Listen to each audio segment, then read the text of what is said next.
Hello everybody, welcome. It's been a while, hasn't it? Let's just say I have been really busy. I've had to deal with jobs, surgery, stuff like that. And I'm so sorry I did not post for like over a month now. Maybe even longer when this video comes out. Again, I'm so sorry for that happening. I'm trying not to let that happen. It's just life gets crazy sometimes. So, now that that's out of the way, welcome to part 2 of retail stories.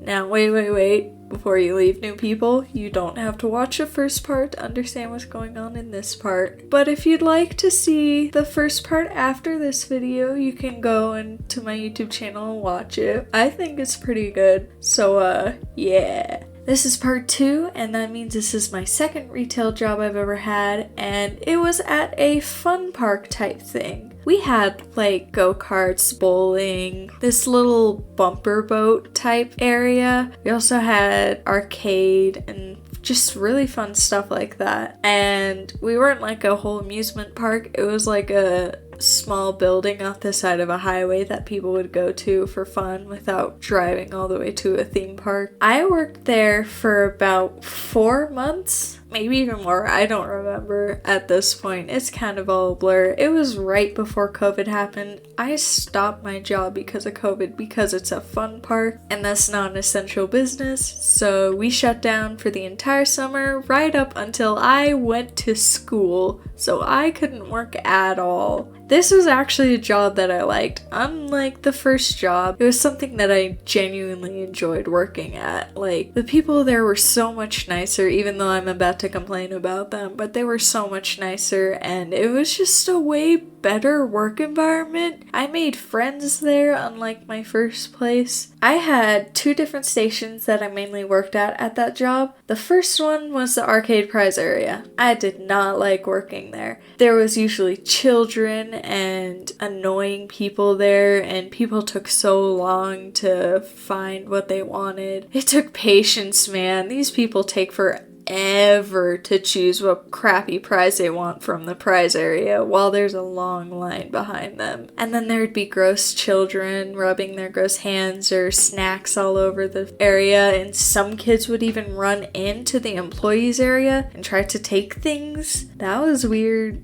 But I also had another station I worked at, and this station was actually good. It was the bowling area. It was probably my favorite place to work at because out of all the jobs I had there, this is where most of the adults were at because children don't want to play bowling because bowling's boring to them. It was also fun because I had to puzzle every person together. I had the job of placing people in lanes, so I gotta choose where people went. Like if it's a big group, I'd place a small group next to it so they aren't cramped, or if it's like a bunch of adults, I'd place them where the adults are and let them avoid children and bunch of children up together because they'd probably like to play together. I don't know. It worked out great. I thought that was super fun. Unless there was a wait list, because that means that all of our lanes are full and people still want to bowl, so we would have a wait list on there, and that's where I get all the angry people is this wait list because it's usually like an hour long or something on the weekends. Also, cleaning up shoes after people don't untie their shoes when they give it back, or they just have nasty smelling feet and I have to untie them and spray them and put them back. That was gross too, but it's so gross that like it's receded back into my memories. I don't remember that anymore. So, yeah, I try to forget about that. Anyways, on to the customers. First off, the gross children. I hate children so much, and that job had a lot of kids because it was a fun park where families would go.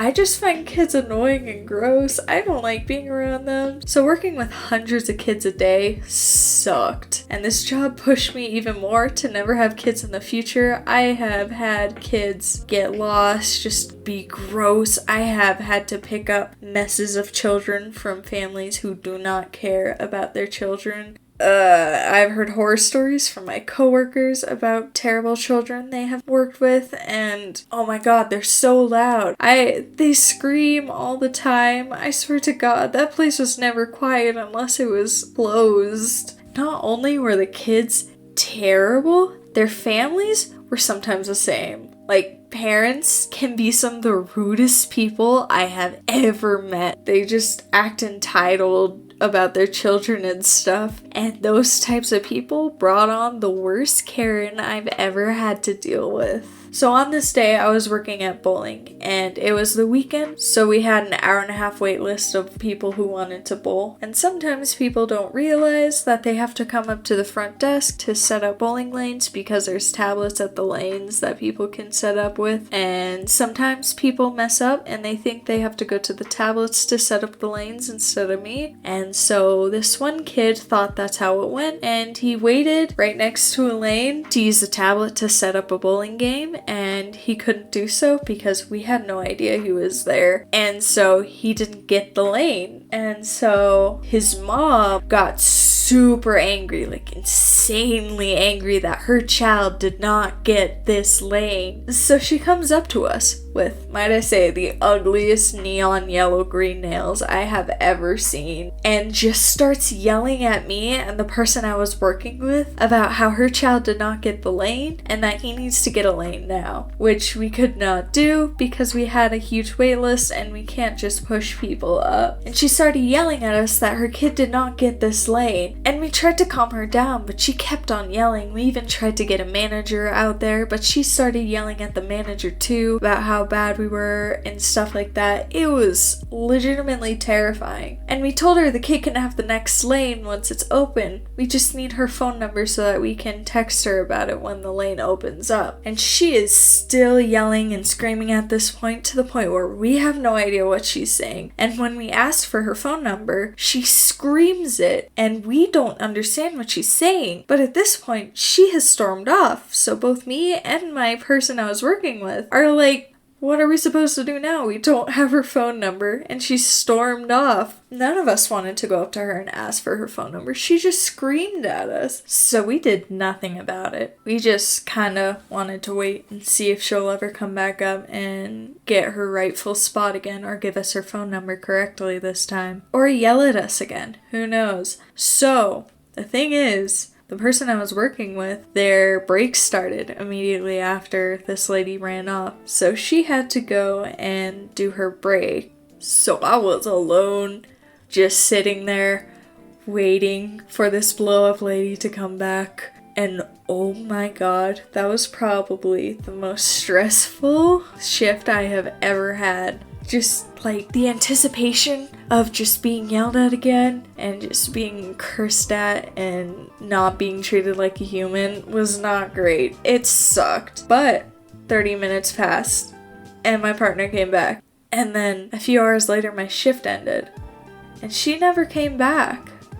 So, I feel like I dodged a bullet there. I think she just kind of left after all of that. And I've encountered some other mean parents too, just people yelling at me again, because who doesn't yell at minimum wage workers, you know? And just parents not understanding that their child isn't the center of the world, that we can't do a lot of things that they expect us to. There are also nice families too. Like, sometimes I'd go to work sick, this was before the pandemic, and I would just be miserable. I looked terrible. And sometimes there were these nice families with, like, moms who would just come up to me and ask, hey, are you okay? And just, like, be super nice about it and try to offer things to me. Or, like, say, hey, I can talk to somebody, maybe you can get, like, day off or something. And I don't know, I feel like that was just super nice. They always made my day. And it happened a lot, even if I was just, like, looking sad, kind of, they would be like super nice to me. And it would always be like these like moms that you know are responsible about their children, like just looking at them you understand, oh, they're good parents type stuff. And yeah, it was nice. They made my day.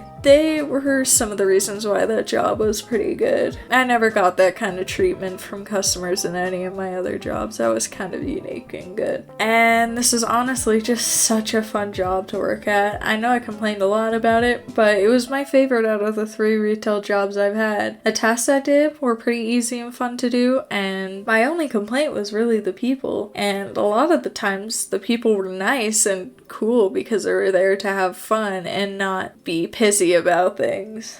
now it's on to the final part of my series.